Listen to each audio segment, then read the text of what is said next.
Oke, baiklah. Bismillahirrahmanirrahim. Assalamualaikum warahmatullahi wabarakatuh. Selamat berjumpa kembali teman-teman semua di mata kuliah pemrograman Android 3. Seperti yang sudah saya janjikan bahwa kali ini kita akan mencoba melakukan sesi praktikum tentang topik set preference. Tentunya.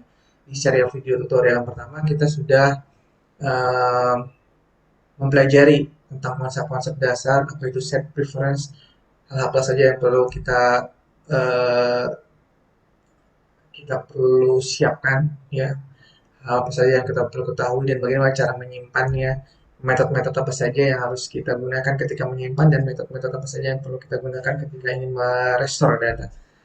Dan inilah saatnya kita mengimplementasikan itu semua dalam sebuah sesi praktikum. Jadi memang video ini sengaja saya siapkan bagi teman-teman semua untuk memudahkan teman-teman dalam melakukan praktikum mandiri. Ya, akhirnya agar kompetensi atau objektif pembelajaran ini bisa tercapai. Jadi teman-teman mampu mengimplementasikan penyimpanan data melalui teknologi set preference and read. Ya. Oke, langsung saja teman-teman. Um, Skenario praktikumnya seperti ini. Ya, jadi seperti yang teman-teman bisa lihat di sini ada semacam tampilan antar muka. Di sana antar muka yang akan kita coba buat nantinya. Sederhana saja. Yang penting kita bisa memahami alur dari penyimpanan data menggunakan shared preference. Jadi di sini ada dua buah text edit. Ya.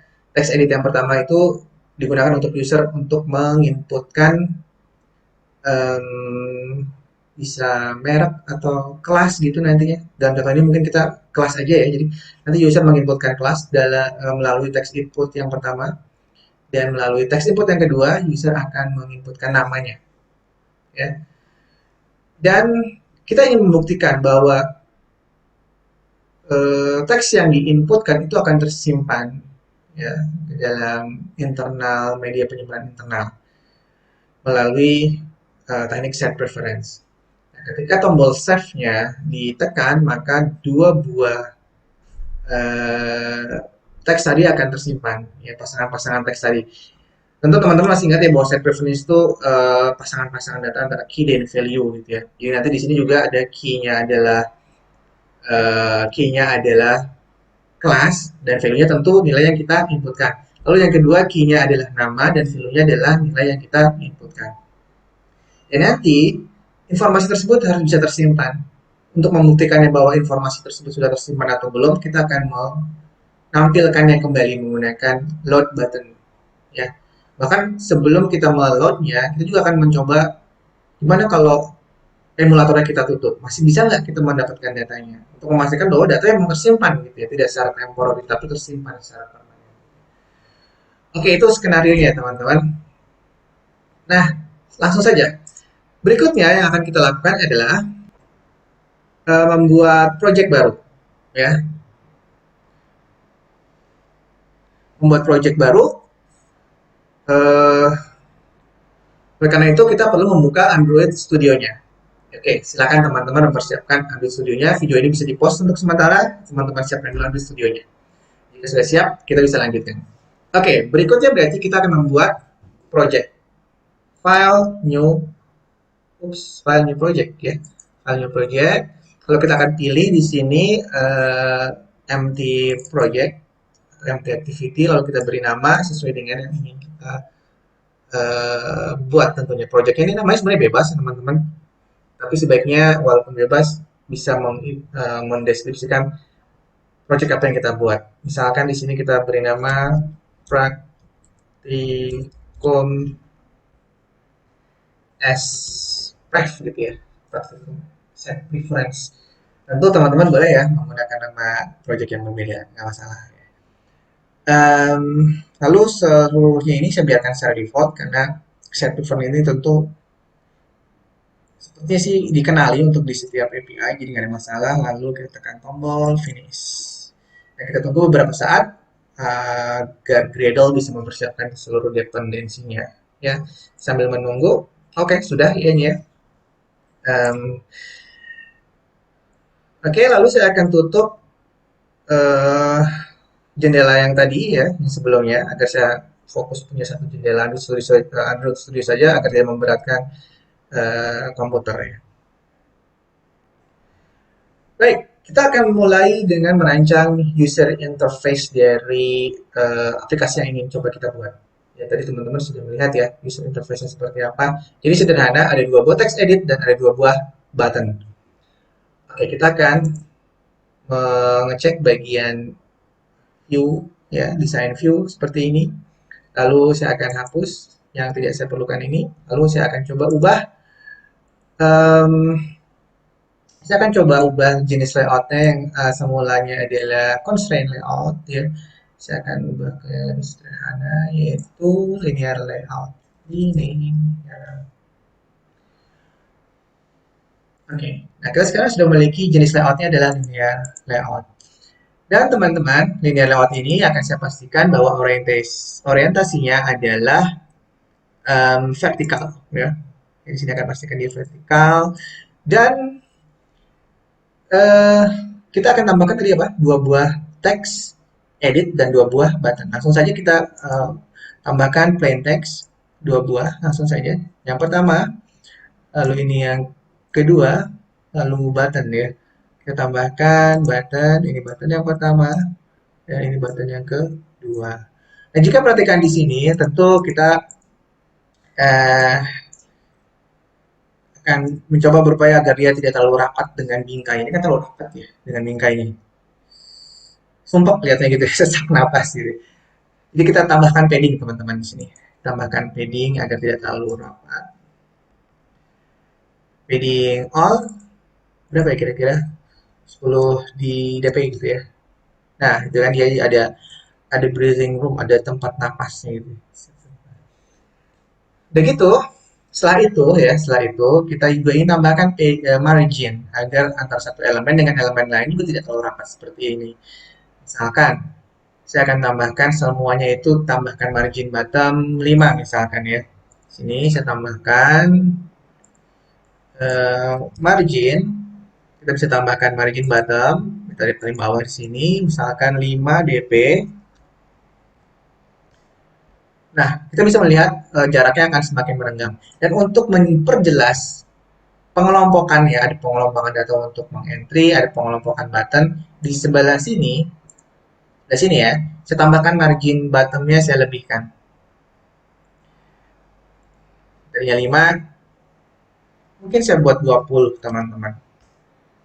Nah, jadi jelas ya pembagiannya bahwa bagian atas, dua bagian atas itu adalah untuk mengentry, bagian bawah ini untuk menginput, sorry, untuk button gitu ya. Oke, apa yang harus kita lakukan berikutnya? Kita akan mengatur eh, ukuran font dulu deh ya. Kita buat semuanya sama gitu di sini, size, text size ya. Text size-nya berapa ya? Bebas sih sebenarnya, yang penting dia cukup bisa terlihat gitu ya. Seperti itu saya rasa cukup. Dan baru kita sekarang secara spesifik mengatur di setiap elemen-elemen ini. Yang pertama, ya, yang pertama kita akan mengatur eh, ID dari elemen tersebut. ID yang pertama saya beri nama, misalkan di sini adalah edit, ya, edit text. Tadi apa kita ingin menginputkan apa di sini tadi teman-teman? Kelas ya. Jadi kita beri nama edit text underscore kelas. Nah, lalu untuk yang kedua apa teman-teman? Edit text underscore nama, ya, nama mahasiswa maksudnya. Lalu untuk button, perlu kan kita tambahkan ID, perlu ya. Button ini untuk menyimpan, kita beri nama button save. Dan untuk menampilkan, kita beri nama button load. Oke, dan untuk button ini kita akan tambahkan captionnya. Caption di mana caption?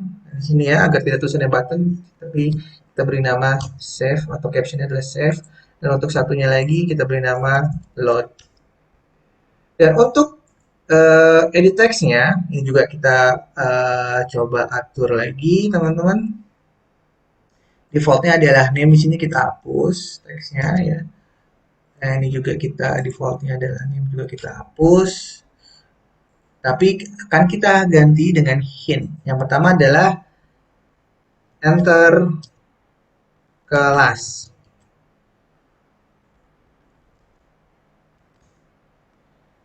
Lalu untuk yang ke berikutnya, kita beri hint juga, enter nama.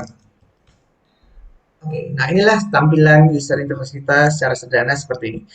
Nah, sebelum lebih jauh kita melanjutkan menambahkan kode-kode program, ada baiknya kita akan mengetes emulator kita ya, apa berjalan dengan seperti yang kita inginkan atau tidak. Ya biasanya suka-suka trouble gitu ya. Oke, kita langsung coba tes play. Ini saya pause dulu videonya. Baiklah teman-teman, kita sudah bisa mendapatkan hasil dari emulatornya, yaitu seperti ini. Ya.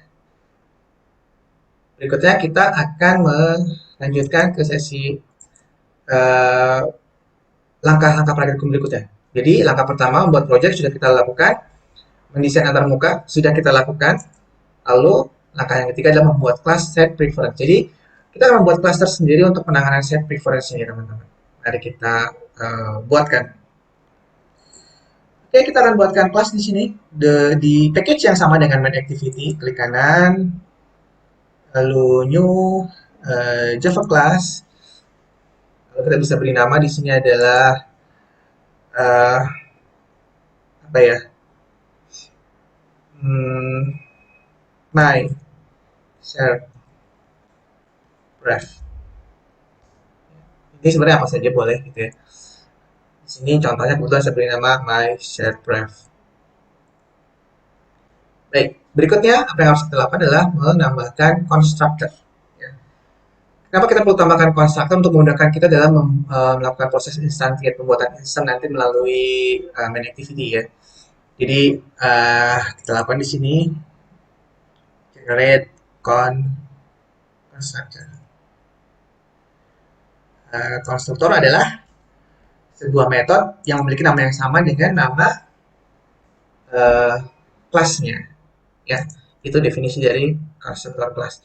Nah, uh, biasanya sebuah konstruktor itu akan menginisiasi atribut yang kita definisikan di sini. Nah, kira-kira atribut apa yang kita perlu definisikan di sana, teman-teman? Nah, ini saya buka kembali slide dari video berikutnya bahwa ketika kita ingin mengimplementasikan set preference, kita harus bekerja dengan sebuah API. API ini bernama set preference sehingga yang harus kita buatkan adalah atribut yang mereferensi dengan set preference API ini, teman-teman. Ya. Oke, kita panggil tipe datanya set preference, ini API-nya, lalu kita buatkan objeknya. Ini objeknya. Lalu kita ingin inisialisasi nilai dari objek ini melalui metode konstruktornya. Ya. Tapi sebelumnya kita akan panggil sebuah variabel konteks ya. Agar kita bisa mereferensikan dengan konteks di main activity-nya. Seperti itu ya teman-teman. Oke, di sini kita akan menginisialisasi objek ini. Oke. Objeknya kita panggil set preference sama dengan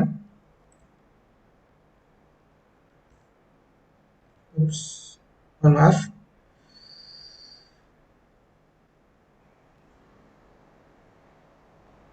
Oke, di sini sama dengan konteks. Konteks itu adalah variabel lokal di sini ya, parameternya.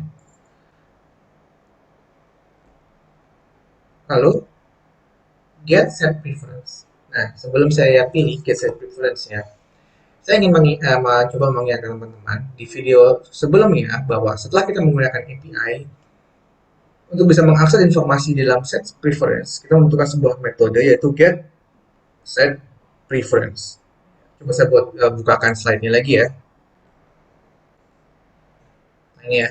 Untuk mendapatkan informasi yang berkenaan dengan set preference digunakan metode get set preference. Sehingga di bagian sini ya kita akan panggil metodenya get set preference. Dan get set preference Mudah-mudahan teman-teman juga masih ingat bahwa dia memiliki dua buah metode, dua buah parameter yang harus kita inputkan. Yang pertama adalah nama filenya dan kedua adalah modenya. Nah, untuk nama filenya kita akan beri nama misalkan my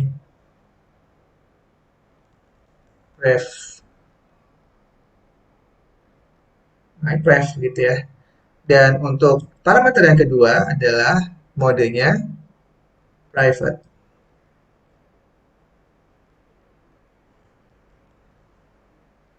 Mode private ya. Saya akan tampilkan kembali slide-nya. Nah, itu ya. Parameter pertama adalah nama file dan parameter kedua adalah modenya. Dan tadi kita sudah mengisi modenya adalah mode private. Nah, tahapan berikutnya adalah membuat metode untuk menyimpan data ya. Sehingga di sini teman-teman kita akan membuat sebuah metode public yang secara khusus kita siapkan untuk proses penyimpanan data. Kita buatkan di sini public.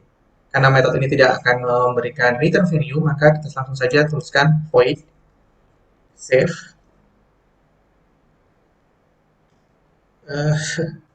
save gitu ya, save data. Oke, salah, mohon maaf, save data.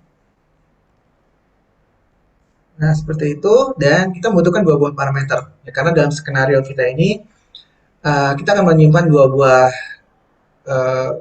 pasangan data gitu ya. Yang pertama adalah dari kelas dan yang keduanya adalah nama. Jadi di sini kita buatkan string kelas, string nama.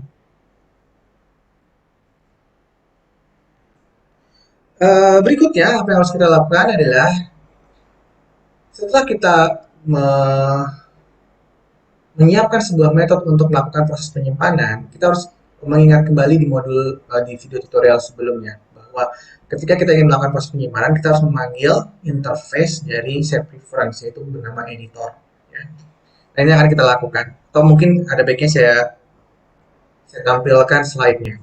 Nah, ini menyimpan data membutuhkan interface bernama setPreference.editor. Oke.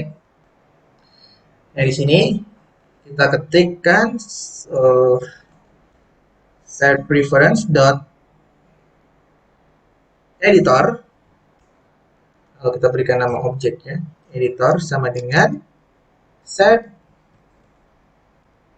setPreference edit. Nah, seperti ini. Sehingga nanti kita akan memanipulasinya melalui variabel editor. Oke, menggunakan perintah put kalau teman-teman masih ingat. Kita coba lihat lagi slide-nya ya. Nah, ini kita akan menggunakan metode put untuk merubah pasangan key dan value-nya. Setelah itu, setelah semuanya kita manipulasi untuk memutarikan data, kita akan memanggil metode commit. Oke, kita akan implementasikan editor dot put string karena yang ingin kita manipulasi adalah string gitu ya, dan kita akan membuat key. Ingat, set preference adalah pasangan-pasangan data antara key dan value. Nah, key-nya misalkan karena ini adalah kelas ya, mungkin kita buat di sini kelas key gitu ya, key kelas gitu ya, dan value-nya kita dapatkan dari parameter ini yaitu ke kelas. Dan berikutnya editor, karena kita ada dua input tadi ya, put string lagi. Yang pertama adalah key nama dan value-nya kita dapatkan dari name. Setelah itu kita ingin melakukan commit. Nah, selesai sudah proses menyimpan data. Yang berikutnya kita perlu juga menyiapkan metode untuk meload data. Kita dapatkan. Nah, untuk meload data, kita akan menggunakan return value ya, string. Jadi bukan void, oops, karena dia akan memberikan nilai balik berupa string text yang akan di consume di uh, activity nantinya ya. Nah, kita beri nama di sini load data. Kita beri nama load data ya. Dan proses load data ini sebelum kita menyelesaikan ini akan memunculkan error ya karena kita belum memberikan nilai balik returnnya. Jadi tidak masalah ya teman-teman tidak perlu panik ketika dia muncul error seperti ini. Ya, nanti akan kita hilangkan setelah kita menyelesaikan pembuatan metode ini. Oke, kita akan menyiapkan sebuah variabel lokal di sini yang akan kita returnkan nanti misalkan message text gitu ya. Message text seperti itu. Nah, di mana message text ini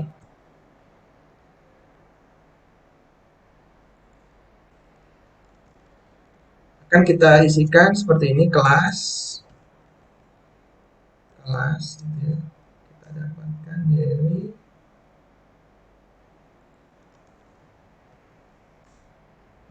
kita dapatkan dari variabel set preference ya ini kita siapkan di atas ini ya. Set preference. Nah, untuk mendapatkan nilai kita bisa menggunakan perintah get string. Lalu apa yang harus kita inputkan di dalam get string? Ya, dia juga memiliki dua buah parameter. Yang pertama adalah nama key-nya. Kita akan menggunakan key class. Kita akan menggunakan key class untuk get string yang pertama ini. Dan untuk value-nya, teman-teman, kita perlu memberikan sebuah default apabila key tersebut tidak ditemukan. Jadi memang penggunaan metode getString membutuhkan dua buah parameter. Yang pertama adalah key yang kita rujuk dan parameter kedua adalah default value jika key tersebut tidak ditemukan. Nah, kita tinggal tambahkan saja misalkan no class gitu ya. Jadi kalau nggak ditemukan maka tulisannya adalah no class. Oke, ini adalah yang pertama. Ya. Berikutnya, kita akan tambahkan message text ini untuk bisa menampilkan juga namanya. Di message text plus plus sama dengan seperti itu ya. Lalu message text lagi.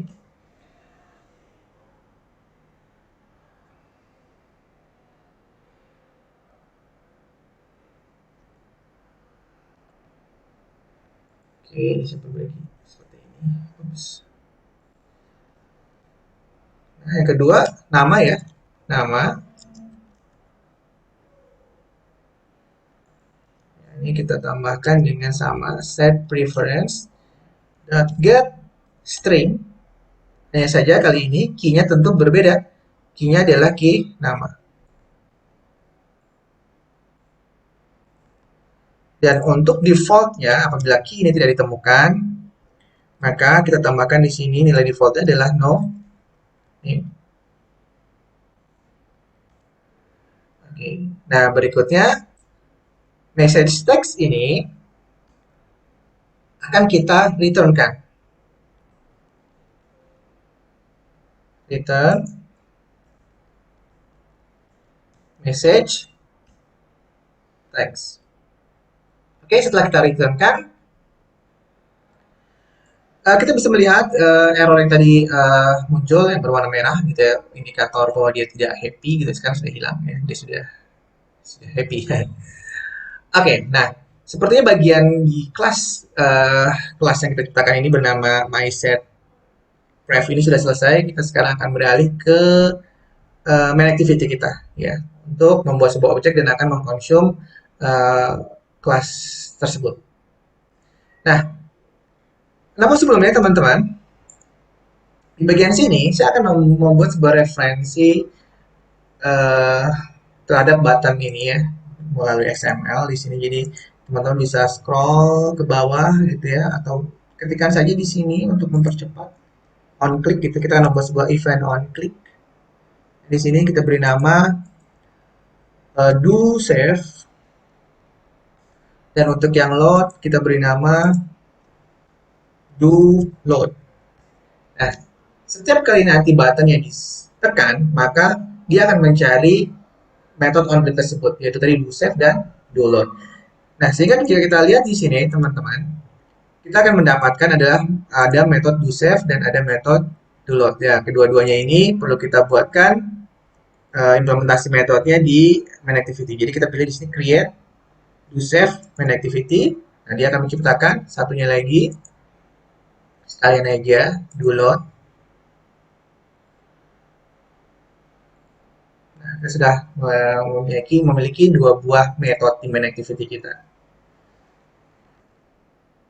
Berikutnya, kita ingin membuat sebuah objek yang mereferensi dengan kelas tadi, seperti yang sudah saya singgung tadi ya.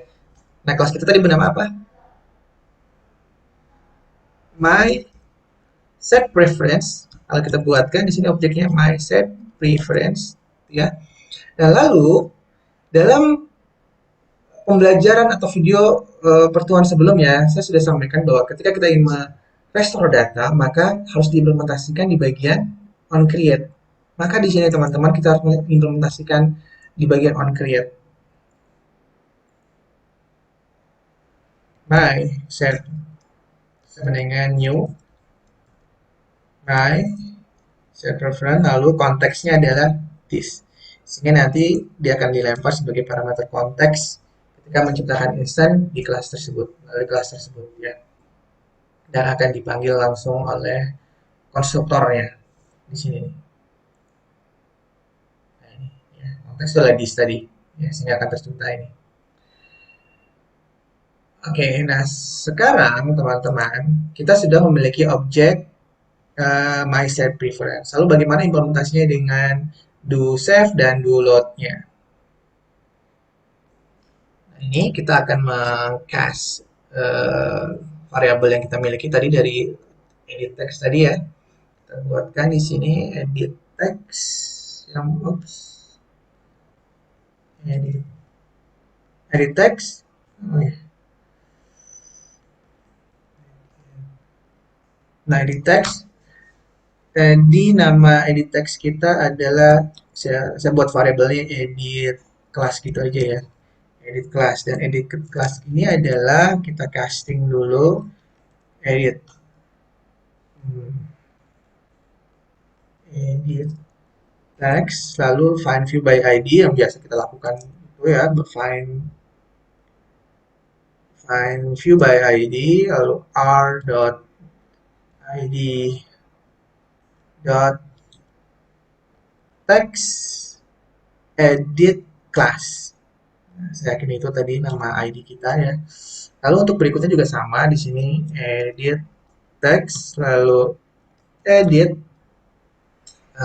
apa tadi nama ya, nama, lalu kita casting juga di situ edit text, lalu find view by ID r dot id dot edit text edit text nama. Nah, seperti itu teman-teman.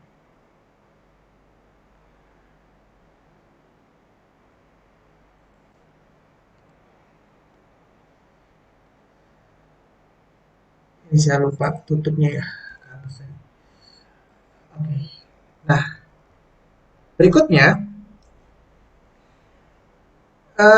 kita ingin melakukan proses penyimpanan melalui instan yang sudah kita buatkan, itu my set pref gitu ya. My set pref menyimpan tadi nama metodenya di kelas yang kita buat adalah save data, sehingga di sini kita bisa panggil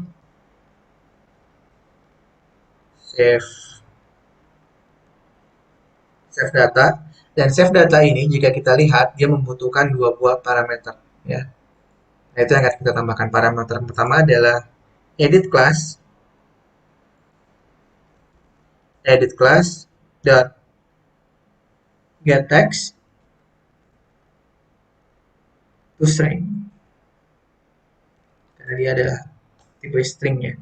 Dan parameter kedua tentu adalah edit name get text to string juga ya.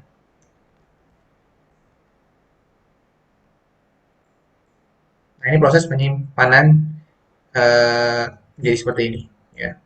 Lalu di bagian method load data atau do load, yang perlu kita tambahkan adalah membuat sebuah variable string data ya, di mana string data ini adalah load data ya. Dan kita ingin menampilkan melalui toast. Di sini kita buatkan toast dot make text lalu get context ya, get application context lalu data, dan sini post lagi, lalu line long show dot show. Nah, sekarang saatnya kita mencoba aplikasi kita ya. Oke, kita compile. Lalu kita lihat sebelah sini. Nah, belum ada satu buah data pun yang kita simpan. Sehingga ketika kita load dan belum ada data yang tersimpan, maka dia akan memberikan nilai default tadi, no class dan no name. Mari kita coba buat. Itu ya, no class dan no name. Namun bagaimana jika kita sudah menyimpannya? Misalkan kelasnya TI 2017 P1 gitu ya. Lalu untuk namanya ada dari sini misalkan teman, save teman-teman. Kalau kita ingin melihat apakah ada perbedaan. Nah ini ya, TI 2017 dan Arman. Jadi dia sudah bisa menampilkan datanya. Dan bisa saja kita mungkin berpikiran, loh ini kan mungkin saja masih tersimpan dalam sebuah variabel ya, tidak permanen. Nah, bagaimana cara membuktikan bahwa dia sebenarnya tersimpan secara permanen? Ya, langsung saja kita close aplikasinya, ya kita close. Kalau kita buka, kita cari aplikasi kita tadi namanya. Oke, kita buka aplikasinya. Ini ya, kalau kita load. Nah, masih ada kelas TI dan Arman-nya.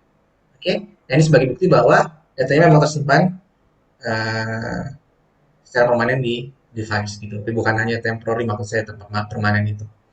Oke, itulah teman-teman praktikum kita, walaupun sederhana, saya harap praktikum ini bisa memberikan alur cukup jelas teman-teman bagaimana menggunakan set preference. Tentu saja penuntukan dari set preference ini sangat banyak, bisa saja membuat kita gunakan untuk progress setting, ya, aplikasi, user setting dan sebagainya. Oke, saya harap teman-teman bisa mencobanya secara sesama di rumahnya masing-masing karena kita masih WFH ya. Ya. Oke, teman-teman semuanya, tetap sehat selalu, selamat belajar, terima kasih atas perhatiannya. Assalamualaikum warahmatullahi wabarakatuh.